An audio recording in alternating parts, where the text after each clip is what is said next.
could capture this importance of a global view of the regeneration of the environment. So he started that and would kind of share it with people and get people to give input to it. And then in the kind of presaged the Earth Charter, which was put together by people from around the world, people like Mikhail Gorbachev, Morris Strong, and so on, developed this Earth Charter, which came out in the 1990s. But he'd already in the 40s basically done a similar process. And the Earth Charter became a kind of this global vision of people coming together to save the planet. So then we move into the 50s when he becomes very engaged in a movement to restore the Sahara Desert. So he'd been interested in this for 30 years, and then developed the idea that perhaps the Sahara Desert had been become a desert through the actions of people.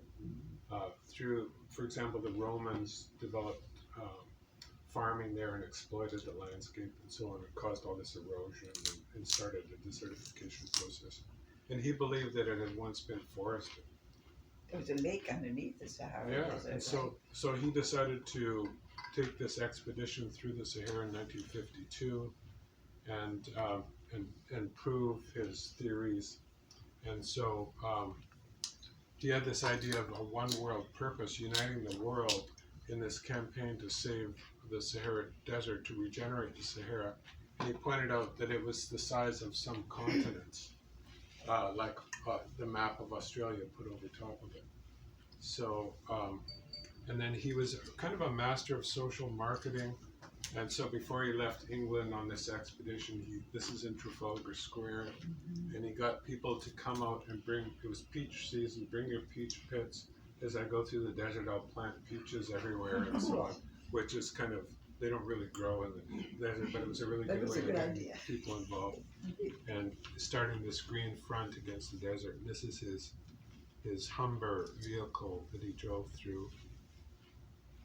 Kind of like the Johnny Appleseed of the 20th century. Exactly.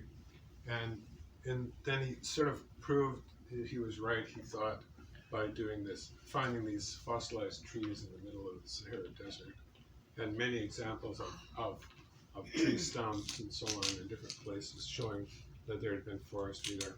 And then he proposed building this great green wall. So it would be 7,700 kilometers long and several kilometers wide, a kind of a wall of trees across the Sahel region to stop the expansion of the desert. And so this would become, an artifact that could be visible from space and so on, and sort of a green version of the Great Wall of China across the desert. And he traveled through the Sahara, but he also traveled around the Sahara several times, meeting with the leaders of the countries and encouraging this. 64.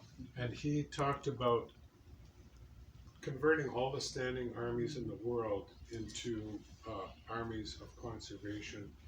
And, he thought of this idea of the Civilian Conservation Corps in the United States, where they sort of developed this conservation army. And they could do this with the 22 million troops, standing armies of the world, and attack the desert like a military campaign. And he got different generals involved and so on. And said, this would be like adding another continent to the world, increasing our biocapacity. So he, back to the 50s and traveling through the desert, and he ended up in Kampala for one of the world congresses that were happening, world conferences happening at that time, launching the 10-year crusade. So again, this combining the Baha'i and the conservation work. Now this Great Green Wall, he couldn't convince people to do it, but it has sort of come back and it's now being worked on. And so this is sort of an example of the kind of space that's being created to stop the desert. and different countries have gotten involved in supporting it, like Niger is a good example.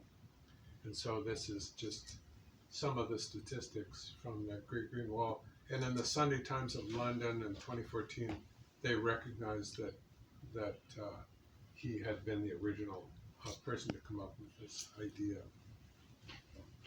And he also engaged closely. They had the world's first conference on desertification in 1977, and it coincidentally occurred in the same place that he had launched the Dance of the Trees in 1922. And Wangari Maathai, who was the Nobel Peace Prize winner, who started the Greenbelt movement in Kenya, and Chief Josiah Njonjo, who he collaborated in establishing the Men of the Trees in 1922, were there, and together they did a tree planting. And of course, she started the Greenbelt movement, and this is her daughter, who is now the head of the Wangari Maathai, the head of chair of the Greenbelt movement, and credits St. Barbe for some of the concepts that they had developed. But they were much more successful than he was. They engaged the women of Kenya in tree planting. They found the secret. Yeah. Called Engage the women. Called women. Yeah. Engage the women. And, you know, one of the people, Roger Leakey, you probably know the name Leakey, and his Oh, yeah. cousin or brother was the Leakey who was the anthropologist. Wow. And he talked about, you know, this process of reclaiming the deserts that Sid Barbe talked about. And some incredible examples, like in Ethiopia, they set this new world record of planting 350 million trees in a day. They could have brought the entire country out, and everybody was given trees. And apparently this is somewhat of a fake news, bit to a certain extent, like a bit of propaganda, but it really did happen. All 350 million? I mean, Well- really, or some? Close. Well, yeah, it's questionable. Efforts like this aren't as effective as the type that I was talking about in Niger, that Tony Renato started, where you actually engage the people long term in the change. In the Peace Corps, that's one of the things most of them learn is you don't build the stove for them. You Teach them how to build. teach them how to build it. And I mean, this is just wonderful. Teach them how to fish, right? Yeah. So later on in his life, he was always engaged with children, but later in life, he became more focused, and he started another group called the Children of the Green Earth. Wow. And here he is with a group of children, engaging them in tree planting. And I have the dream of the whole earth made green again, an earth healed and made whole through the efforts of children. So this was his concept, and here he is working with children through the years, encouraging them to plant trees. And this is an interesting example. In 1963, he decided to retire from this work, and he moved to New Zealand, and he met a woman. His personal life, he was married twice, both times to much younger women. He had 2 children. He was divorced from his first wife and remarried this woman when he was 70 or so, and she was around 40. And his first wife, he was always gone. Yeah. And you know, eventually she couldn't take it. Now his second wife was an independent woman who was a farmer, and she was supportive of his work, but she had her own life. And now it worked out well. But he decided to retire, but he couldn't stand it. So his wife had given him a horse for their wedding, and he took off on a 1,200-mile trip from one end of New Zealand to the other, Of course he did. talking to children about tree planting, and then just went on, and then just started to just travel. And he'd go back to New Zealand in the northern winter for their southern summer. So beautiful. And he always wanted, one of the things he always had wanted to do was go to China. He always praised them for their tree planting efforts, and he never got to go there till he was 91. And at 91, there he is with a group of children engaged in tree planting. So his group, Children of the Green Earth, wasn't really that successful. However, this is kind of an interesting thing again about him influencing others. This is a kid, Felix Finkbeiner, who founded Plant for the Planet. He was a German kid and school kid, and was told to write an essay about something in school. And so he wrote about tree planting, desert reclamation. And he said that one of his influences was Wangira Maathai and also Richard St. Barbe. And they'd inspired him. And he didn't just write this essay about tree planting. He started a children's organization, and it now has something like 15,000 child ambassadors that are working to influence adults all around the world to change their habits. And they It's a took hard thing over to do. the Plant for the Planet, took over the United Nations Environment Program's tree planting program, their billion tree program, and turned it into a trillion tree program. So they've already planted billions of trees and are working on this goal of a trillion trees. And there's thought to be about 3 to 4 trillion trees in the world. So a trillion trees Huge. would be a huge, huge impact. That would be a good thing. I'm just talking off the top of my head for a junior youth project. Absolutely. I was going to Or holding even a my youth horses project. on there. You better believe it. Just because we're thinking Yep. about, how can we involve these kids? Mhm. That is the answer. And you always say they need a project. Yeah, This is a lifetime project. yeah. And it's already in motion. Yeah. And there's a story to go with it. So now just a little bit about his, he started to receive some recognition. Here he's receiving an honorary doctorate from the University of Saskatchewan, so he becomes Dr. St. Barbe. And the chancellor of the university was his old friend, the Prime Minister of Canada, John Diefenbaker, Wow. who he had initiated in school. Diefenbaker was a freshman, and when he was a junior or senior, and he initiated him.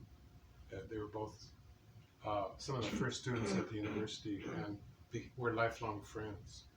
So neat. And then Oh, this is getting better all the he time. received his Order of the British Empire from Queen Elizabeth in 1978, and she was quite a tree planter herself. And so when there'd be a whole bunch of people going through the line receiving their honor, and he'd stopped and started talking to her about tree planting or trying to get her to do something. He was always engaged in that way. Lifelong vegetarian. Here he is attending the World Vegetarian Congress in India. And then he became involved at 89 in the Chipko movement. I don't know if you ever heard of it. It's a movement in India of women who embrace trees. So this is in the Himalaya region, and the forestry was going in there. They were cutting down the trees that was causing erosion and landslides and floods and so on. And the women would go out and circle the trees and try to protect them.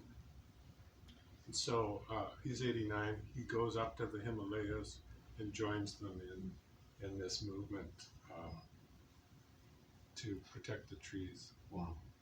And other people he influenced, like Vance Martin, who met him at Findhorn, the famous garden in Scotland, and he talked about him having this extraordinary impact on his life.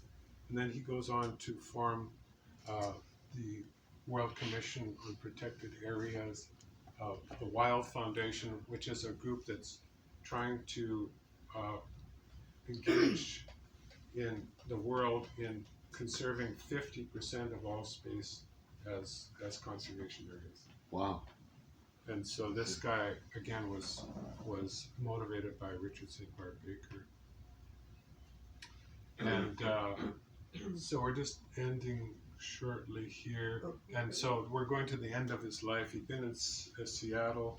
He's back in Saskatoon, where he had been a homesteader and gone to the university and started his interest or his consciousness around trees as a lumberjack and so on.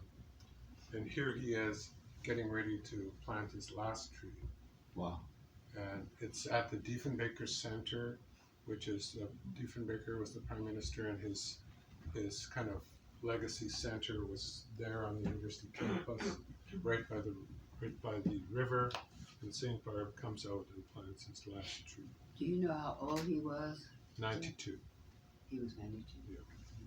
And this is World Environment Day, on June 5th, and that's the last tree, which is now, looks like that. Excuse me.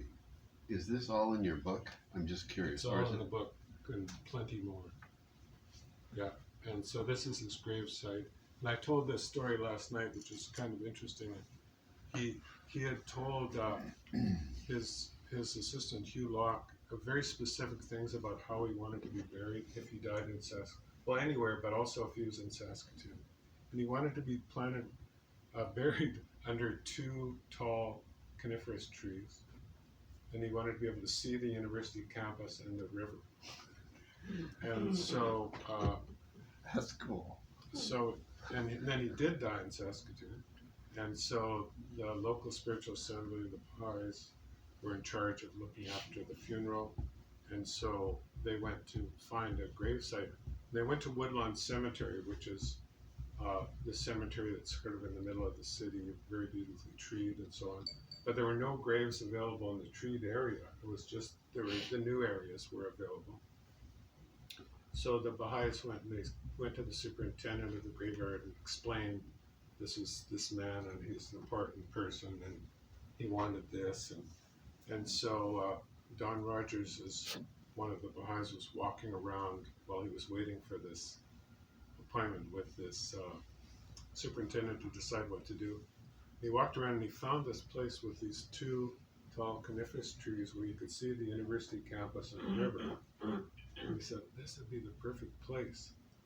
And then he saw the superintendent walking out towards him, came over to him and said, a body has just been exhumed in this, from this grave, and you can have this grave.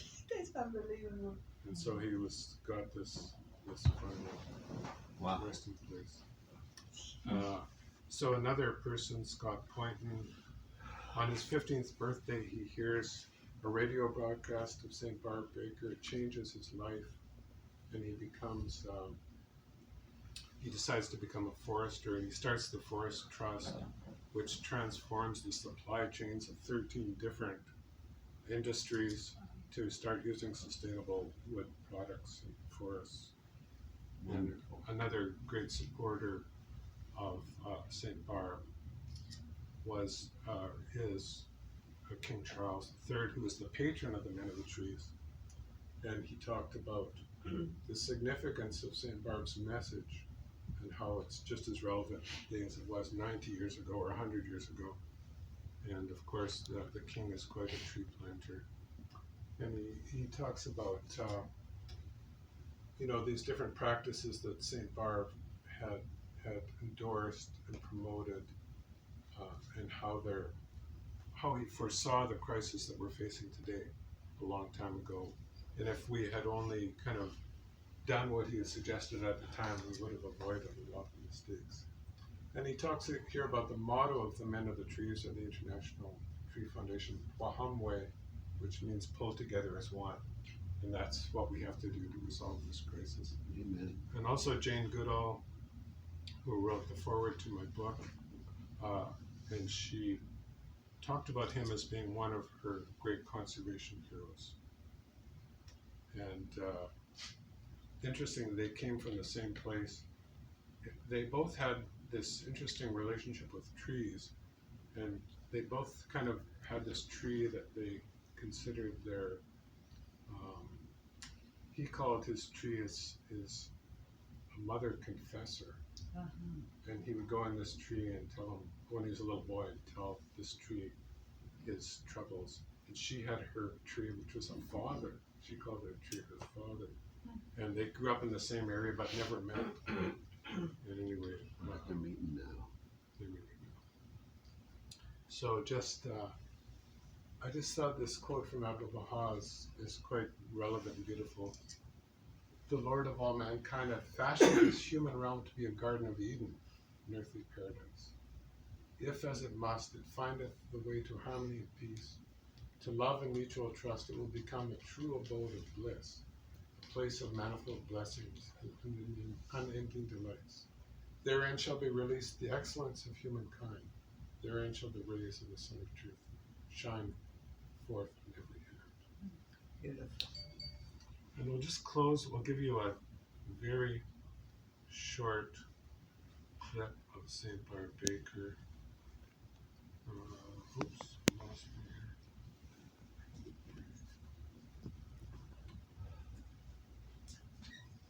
Here we go.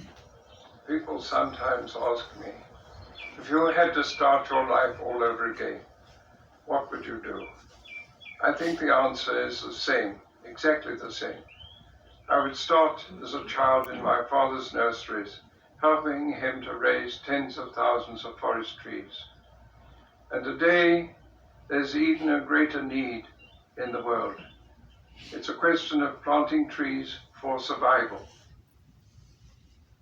So just a little taste of him. And yeah, you can always buy my books. Where? Did you bring some? I didn't bring any. You can go to manofthetrees.com and find all this, but you know, any of the online booksellers. Okay, Amazon or whatever. So thank you so much for listening, and any questions I'd be happy to, or just comments. That was rather interesting how they, speaking of desert reclamation, they are planting, they're developing these huge solar farms in the desert. Mm. And some young person, a very creative, inventive person said, you know, I think we should be able to grow plants here somehow. Mm. And he found a material that you could put underneath the Solar panel. solar panels that would collect the moisture at night. And then when the sun hit the solar panels during the day, the moisture would drip down to the ground. And they're growing spinach underneath these solar panels. Rich, and they grow In the very desert. fast. And they're easy to harvest. They're right there underneath the solar panels. Mm. So creative young people need to We need more young people. yeah, dedicated to the environment. There are lots of young people. That's a good thing. We just have to find a way how to gather and just brainstorm. Support is, I think, the biggest issue. That we should figure out a way There's to, always grant money for that, you know. if you have a good idea. Bad ideas don't get money, good ideas do. I pray you're right. Makes good. sense. Paul, this was just absolutely stunning. I don't even hardly, it's, I can't just even say wonderful. It was really, for me, I could see so huge potential in so many perspectives of your presentation that it's really almost, that the potential, I just think, is huge to talk more about that. So allow me to be playful for a second. So can we bring you in on a Zoom meeting if we get potentially classrooms or whatever? Sure. So, okay, did you all hear that? You said yes, okay. How long are you staying in the Seattle area? Just till tomorrow. Just till tomorrow, and then you fly back to Hawaii? We're going to Canada to deal with some of our. See, one of the things Paul and I have in common, we both lived in Saskatoon. And Where then we have went you to not been? Hawaii, so Saskatoon to Hawaii is the journey. I guess after you've been in Saskatoon for a few years. You have Yeah. to experience I don't know. Saskatoon in order to really appreciate Yeah. Hawaii. Right. Or you could be from Green Bay. I'd appreciate Hawaii from that sense. Hawaii When is cool. Ken Pretty cool. Burns approaches you to do a documentary, Do it. yeah, St. Barbe Baker, that'd be awesome. There is a group, I actually sold the rights to this to a group that wanted to do the film for $1. And, For $1. but they never pulled it off. But now they're kind of regrouping to try and, There needs to be a document on make that a major channel, PBS. It needs to be because I'm going like Ken Yeah, that'd be Burns, right? nice. Just Right, allow me right. to think big. Ken Burns, Richard St. Barbe Baker, why are you going to do country western? Let's go do this guy instead, right? Mhm. And therefore you have the men who hug trees with him. I'm just making the marketing thing kicking in, right? The man who hugged a tree with him, right? I mean, really, it just needs to it just needs to be the awareness. I think it's a good time for that. I think timing the young generation understands the global perspective of when they realized the Amazon was starting to be deflated and the green project in the Sahara desert is happening. I think this might be a very good time to